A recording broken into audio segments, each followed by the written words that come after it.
आज मैं आपको ये ब्लाउज़ बनाकर दिखाऊंगी। बनाना बहुत इजी है। आप देख सकते हैं कितनी ब्यूटीफुल तरीके से इसे बनाया है मैंने। ये बहुत जल्दी बन गई थी और इसे बनाना बहुत आसान है। आप इसे कुछ ही टाइम में बना करके रेडी कर सकते हैं, खुद भी बना सकते हैं और आप इसे अपने जो टेलर वगैरह होते हैं उनको भी आप दे करके बना सकते हैं। तो इसको बनाना बहुत इजी है, इसमें ज़्यादा फैब्रिक नहीं लगना है। इसे मतलब जो हमारा जो मेन फैब्रिक रहेगा, जैसे हमने नेट का यूज़ करा है, वो आपके पास मतलब 1 मीटर से कम भी रहेगा तो चल जाएगा, कोई इशू नहीं है। तो आइए हम बनाना स्टार्ट करते हैं। तो hello friends, welcome to Ricky fashion world. अगर अभी तक आपने मेरे चैनल को सब्सक्राइब नहीं किया है तो प्लीज़ मेरे चैनल को सब्सक्राइब करिए और प्रेस द बेल आइकन, जिससे आपको मेरी अपकमिंग वीडियोज़ के नोटिफिकेशन मिलते रहें और आप मेरी वीडियो सबसे पहले देख सकें। तो देखिए, मैंने ये जो मेरे पास बचा हुआ फैब्रिक है, इसका मैंने सिर्फ हमने फ्रंट का तैयार करना है। बैक साइड पे मैं इसमें वो जो डोरी होती है वो अटैच करूँगी। तो इसके लिए देखिए, सबसे पहले आपने यहाँ से मतलब इसे बस मैंने बीच में से ही फोल्ड करके रखा हुआ है। अब देखिए, हमें यहाँ से लेना है, इसके आर्म होल की मार्किंग करनी है। पहले शोल्डर की मार्किंग करेंगे तो शोल्डर का हाफ लेना, हमने 5.5 इंच लिया। आर्म होल यहाँ से हम लेंगे 6.5 इंच, मतलब 6.5 इंच। अब इसके बाद हमने इसके बॉस लाइन की मार्किंग करनी है। तो चेस्ट का 4 प्लस 2 इंच रखना है। आपकी जितनी भी चेस्ट है उसको 4 से डिवाइड करिए और 2 इंच प्लस कर लीजिए। ये देखिए, ये जो एक्स्ट्रा है हमने निशान यहाँ पे लगा देना है इस तरीके से। अब इसके बाद इस निशान को हम सीधा कर लेंगे। बहुत ईजी है, इसे बनाना भी बहुत ईजी है। देखिए, हमने यहाँ से कर दिया। अब इसके बाद हम नीचे इसके वेस्ट की मार्किंग करेंगे। तो वेस्ट की मार्किंग के लिए आपने सिंपली वेस्ट का 4 लीजिए। देखिए, जैसे कि ये 7 इंच है, इसमें हमने 1.5 इंच का मार्जिन 2 इंच का मार्जिन लेना है और 1.5 इंच हमने टक्स के लिए लेना है, क्योंकि मैंने ये प्रिंसेस कट में बनाना है इसलिए। तो देखिए, हमने 1.5 इंच पे निशान लगाया और 2 इंच का हमने यहाँ पे मार्जिन पूरा रख दिया। अब इस निशान को जैसे भी आपका निशान आए आपने सिंपली मिला देना है। तो इतना आपको समझ में आ गया होगा, ठीक है फ्रेंड्स। अब ये वाला साइड वाला निशान है, इसको भी हम जहाँ पे भी आपका निशान जाए आपने इसे मिला देना है। तो ये निशान मैंने यहाँ पे लगा दिया है। निशान लगाने के बाद यहाँ से हम देखिए, इस तरीके से आपको अच्छे समझ में आ रहा होगा। अब हमने क्या करना है, यहाँ से लेनी है 3.5 इंच, जो कि हमें टक्स की विड्थ रखनी है।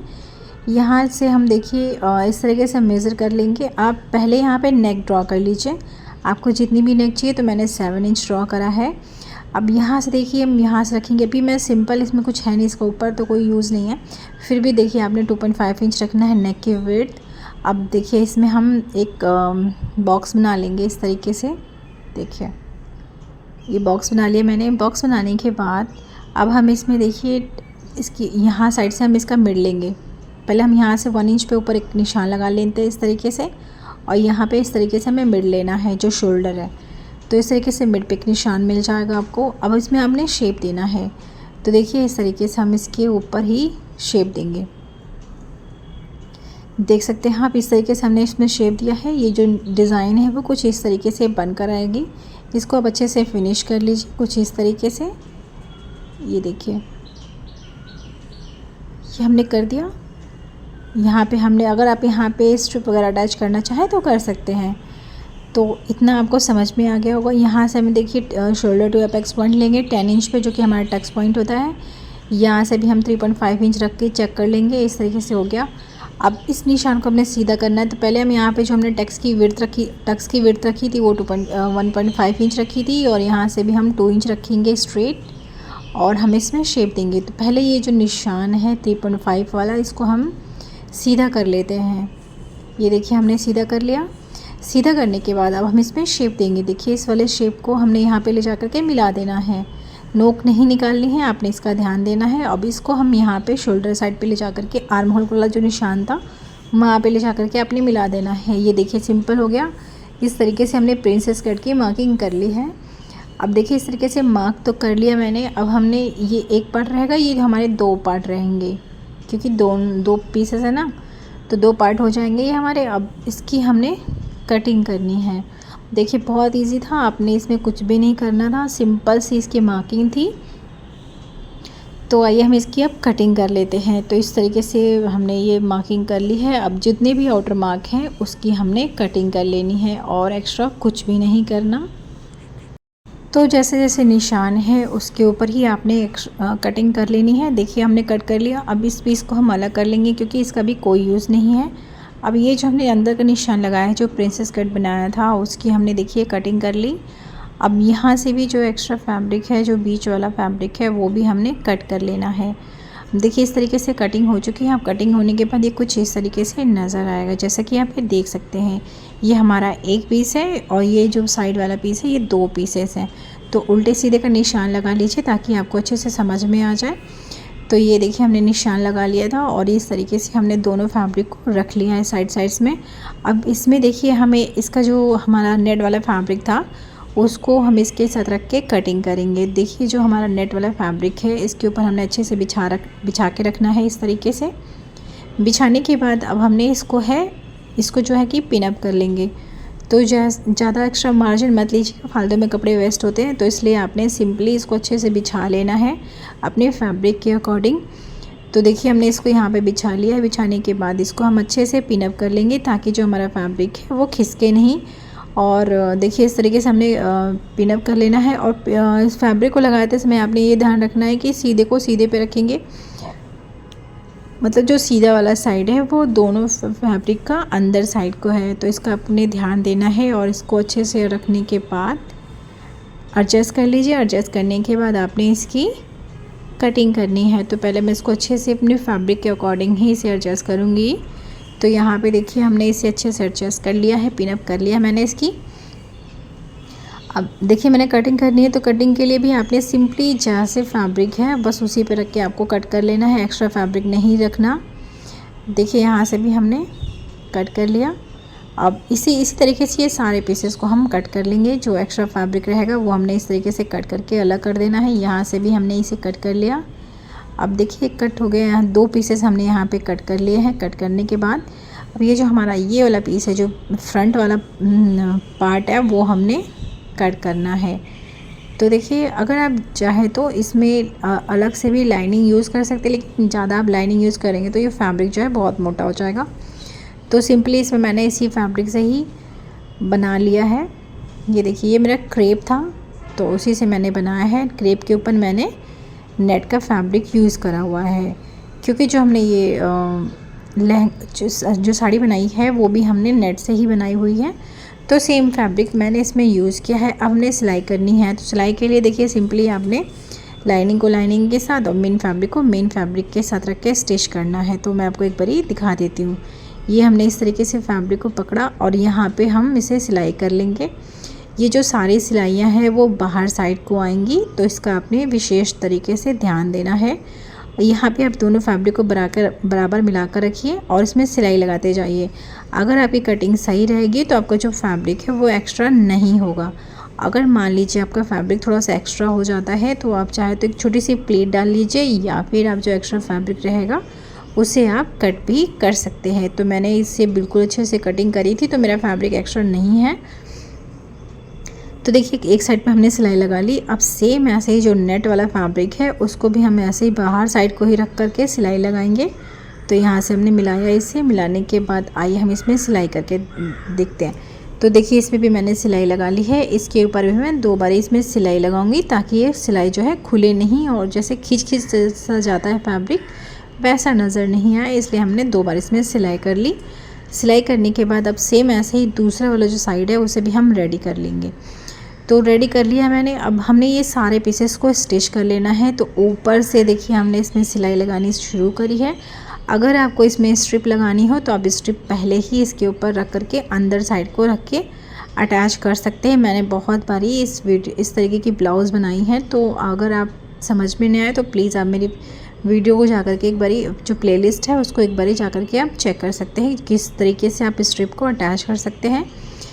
तो देखिए यहाँ पे हमने इसमें सिलाई लगाई। जैसे जैसे फैब्रिक है उसके ऊपर ही आपने किनारे से सिलाई लगा लेनी है। ये नीचे का बॉटम है तो यहाँ पे भी देखिए हमने इसे पूरी तरीके से कवर कर लिया। कवर करने के बाद यहाँ से हम नीडल घुमा देंगे और देखिए यहाँ पे हमने थोड़ा सा फिक्स कर लिया और 2 इंच तक लगभग हम फैब्रिक पे सिलाई नहीं करेंगे। इसके बाद हम ये पूरे पे ही सिलाई लगा देंगे। तो देखिए इस तरीके से हमने सिलाई लगा ली है। इसके ऊपर भी हम एक और बार सिलाई लगा लेंगे ताकि जो फैब्रिक है वो खुले नहीं। ये देखिए हमने सिलाई लगा ली। अब इस तरीके से सिलाई लगा ली है मैंने। अब जो एक्स्ट्रा थ्रेड वगैरह है वो हमने कट करके फिनिश कर लेना है। ये देखिए कटिंग कर ली मैंने। यहाँ पे मैंने जगह छोड़ रखी थी, यहाँ से फैब्रिक को हम टर्न करेंगे। तो उससे पहले आपको इसमें छोटे छोटे कट लगाने हैं। कट लगाते समय आपको ध्यान देना है कि जो आपका थ्रेड है, फैब्रिक है, वो एक्स्ट्रा कट नहीं होना चाहिए। तो देखिए हमने लगा दिया। अभी हमने जो प्रिंसेस कट के लिए बनाया था वहाँ पे भी हमने छोटे छोटे कट लगा देने हैं ताकि जब इसे टर्न करें तो इसमें झोल वगैरह नहीं आए, बहुत अच्छे से सुंदर सा इसका लुक आए। तो देखिए हमने यहाँ पे भी कर लिया। अब ये जो हमारा लाइनिंग वाला साइड है वहाँ पे भी हमने इसमें छोटे छोटे इस तरीके से कट लगाने हैं। ये देखिए इस तरीके से हमें छोटे छोटे कट लगाते जाना है। तो यहाँ पे भी हमने ऑलमोस्ट ये कट लगा दिए हैं। कट लगाने के बाद अब हम फैब्रिक को सीधा करेंगे। तो यहाँ साइड से जो मैंने जगह छोड़ रखी थी वहाँ से हम इसे सिंपली सीधा कर लेंगे। और एक और चीज़, अगर आपको इसके अंदर कप अटैच करना हो तो आप कप भी अटैच कर सकते हैं। उसकी भी मैंने वीडियोस डाल के रखी हुई है कई बारी। तो इस तरीके से देखिए हमने इस फैब्रिक को सीधा कर लिया है। सीधा करने के बाद आप इसके ऊपर सिंपली आयरन कर लीजिए। आयरन करने से इसकी फिनिशिंग बहुत अच्छी आ जाएगी। तो देखिए हमने ये सीधा कर लिया है। सीधा करने के बाद आप इसे देख सकते हैं, इसका जो शेप है वो कुछ इस तरीके से नज़र आएगा। अब हमने इसे थोड़ा डेकोर करना है।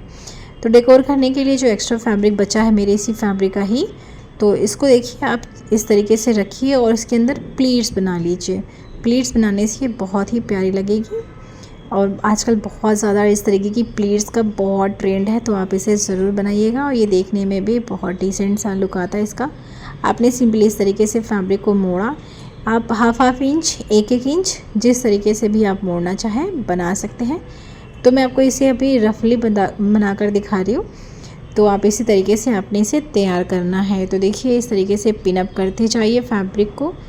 ये देखिए जो नेट का फैब्रिक है उसके अकॉर्डिंग ही आप इसे पिनअप करके रेडी कर सकते हैं। तो मेरे पास जो फैब्रिक बचा हुआ था इसी से ही मैं इसे बना करके लगा दूँगी इसके ऊपर प्लीट्स। इसको आप पिनअप कर लीजिए यहाँ से भी और नीचे साइड से भी हम इसे पिनअप करते जाएंगे। ये देखिए यहाँ पे भी हमने इसे पिनअप कर लिया, जैसा कि आप ये देख सकते हैं।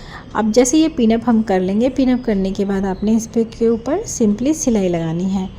तो देखिए इस तरीके से पिन वगैरह मैंने लगा दिया है। मैंने इसे अच्छे से थोड़ा सा अरेंज करके लगाया है ताकि आपको अच्छे से समझ में आ जाए। तो ये देखिए यहाँ पे है। और इसके बाद आपने जब ये पूरी तरीके से आप इसे अच्छे से पिनअप कर लेंगे, तो पिनअप करने के बाद आपने इसके ऊपर साइड्स में लेस लगा लीजिए। या तो जो मोती वाले आते हैं लेस आप उसे भी लगा सकते हैं, या फिर जैसे सिंपल जो लेस आती हैं आप उस तरीके से लगा सकते हैं, जैसे भी आप लगाना चाहें। तो ये मैंने आपके लिए बताया, आप जैसा भी बनाना चाहें बना सकते हैं। तो देखिए इस तरीके से हमने ये पूरा बना लिया। यहाँ पे भी हम एक और प्लीट्स बना लेंगे, देखिए कुछ इस तरीके से। तो ये मैंने प्लीट्स बना दी हैं। प्लीट्स बनाने के बाद यहाँ पे भी हम लगा देंगे इस तरीके से। पिनअप कर लिया मैंने। पिनअप करने के बाद अब इसके ऊपर आपने सिलाई लगानी है ताकि जो ये आपकी ये जो प्लीट्स बनाई हैं वो आपकी खिसके नहीं। तो इसके लिए आपने इसके ऊपर सिलाई लगा लेनी है। तो सिलाई लगाने से पहले आप चाहे तो सिलाई लगा करके कटिंग कर सकते हैं, या फिर आप कटिंग करके सिलाई लगा लिए, जैसे भी आप करना चाहें। तो मैंने इससे पहले जो एक्स्ट्रा फैब्रिक है वो मैंने कट कर दी है ताकि जब सिलाई करूँ तो इसमें कोई डिस्टर्बेंस नहीं हो। तो इसलिए देखिए हमने ये एक्स्ट्रा फैब्रिक कट कर दिया है। इसके बाद आइए हम सिलाई लगाते हैं। तो देखिए मैंने सिलाई लगा ली है। सिलाई लगाने के बाद ये जो एक्स्ट्रा फैब्रिक है वो हमने इस तरीके से कट कर लेना है। ये देखिए, और जो पिन्स हैं वो हमने निकाल देनी है। यहाँ पे देखिए मैंने पिन लगा दी है। अभी इस तरीके से ये प्लीट्स बन करके आएंगी। आप इसे लेस लगा करके डेकोरेट कर सकते हैं और नीचे साइड पे आपने बेल्ट बना लेनी है। तो ये मैं पूरा कंप्लीट करने के बाद आपको इसका जो फाइनल लुक है वो दिखा देती हूँ। तो आइए मैं आपको दिखाती हूँ। तो देखिए इस तरीके से ये ब्लाउज़ बन करके रेडी हो चुकी है। इसमें देखिए मैंने बेल्ट अटैच करी हुई है जो देखने में बहुत ही प्यारी लग रही है। तो आप भी इस ब्लाउज़ को ज़रूर बनाइएगा, ये बहुत ट्रेंड में है, आप इसे बना सकते हैं बहुत इजी तरीके से। तो अगर आपको आज की मेरी वीडियो अच्छी लगी हो तो प्लीज़ लाइक करिए, शेयर करिए और सब्सक्राइब करना ना भूलिए। अगर आप मेरे चैनल पे नए हैं तो, और वीडियो से रिलेटेड अगर आपके पास कोई क्वेश्चन है तो आप मुझे कमेंट बॉक्स में कमेंट करके पूछ सकते हैं, मैं उसकी रिप्लाई आपको ज़रूर दे दूँगी। तो आज के लिए बस इतना ही। अगर आपको मेरी वीडियो अच्छी लगी हो तो प्लीज़ लाइक किया करिए, पैसे नहीं लगते, सब्सक्रिप्शन के भी नहीं लगते हैं। तो मिलते हैं नेक्स्ट वीडियो में नए टॉपिक के साथ, तब तक के लिए thanks for watching, thank you.